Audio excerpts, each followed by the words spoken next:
اعوذ باللہ من الشیطان الرجیم، بسم اللہ الرحمن الرحیم۔ آپ کا ہوسٹ فیصل ادریس بٹ۔ ناظرین، میں آپ کو پتہ ہے سرکاری ملازمین کے حقوق جو ہیں پامال ہوئے ہیں، ان کے والے سے میں مسلسل ویلاگ کر رہا ہوں، تو مجھے بڑی خوشی ہے کہ میاں شہباز شریف صاحب تک میری خوش فہمی سمجھ لیں میرے ویلاگ پہنچے، یا ان 10 لاکھ سرکاری ملازمین کا رونا دھونا ان کے کانوں تک پہنچا، تو انہوں نے وزیر اعلیٰ پنجاب کو ہدایات دیں ٹیلی فون کے ذریعے کہ آپ یہ مسئلہ حل کریں۔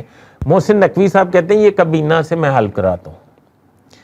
اچھا، مجھے یہ سمجھ نہیں آ رہی کہ نگران وزیر اعلیٰ، نگران کابینہ کا یہ اختیار ہی نہیں تھا آئینی طور پہ، قانونی طور پہ، کہ وہ 10 لاکھ خاندانوں کا اتنا بھیانک تاریخ فیصلہ کر سکیں۔ یہ ان لوگوں کو اختیار حاصل ہو سکتا ہے ضرور جو الیکٹڈ ہوں، جو صوبے کے 12 کروڑ عوام کے نمائندے ہوں۔ آپ تو نمائندے نہیں ہیں، تو آپ کو کس نے یہ اختیار دیا؟ یہاں تو میری وہ سٹوری ٹھیک ہے کہ پیچھے ساگدار صاحب جو ہیں وہ آپریٹ کر رہے ہیں، تو یہاں پھر میری سمجھ سے باہر ہے کہ آپ کو عوام کو بتانا چاہیے، اگر آپ عوام کے نمائندے ہیں، کہ آپ کو 10 لاکھ خاندانوں کے مستقبل سے کھیلنے کا کس نے اختیار دیا تھا۔ میرے خیال میں آپ اگر وزیر اعظم اس بات پہ آ گئے ہیں، اور وزیر اعظم اور آپ کی کوئی آف دی ریکارڈ بات نہیں ہے، تو پھر اس نوٹیفیکیشن کو ریورس کر کے ان کے حقوق واپس کر کے ان کو ان کے جائز حق دے دیا جائے۔ آپ بھی اللہ کے حضور سرخرو ہوں گے۔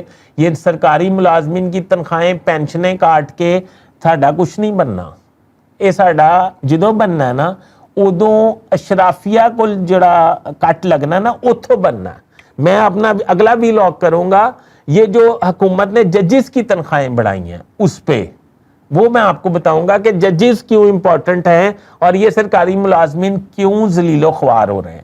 ناظرین، اپنے ہوسٹ فیصل ادریس بٹ کو اجازت دیجیے، اور میں دعا گو رہوں گا تمام خالد جوید صاحب، وہ ظفر اقبال صاحب، مختار گجر صاحب، راشد صاحب، ارشاد صاحب، جو لوگ اس کاز کو، مشن کو لے کے آگے چل رہے ہیں، میں ان کے لیے دعا گو رہوں گا کہ اللہ ان کو کامیاب کرے۔ آپ نے کمنٹ سے مجھے آگاہ کیجیے گا، اور انشاءاللہ تعالی کامیابی کی صورت میں تمام 10 لاکھ خاندانوں کو جو ہے امن کا، سکون کا سانس آئے گا، اور جو اس کا ذریعہ بنے گا اس کو بھی اللہ تعالی نوازے گا۔ اپنے ہوسٹ فیصل ادریس بٹ کو اجازت دیجیے، اللہ حافظ۔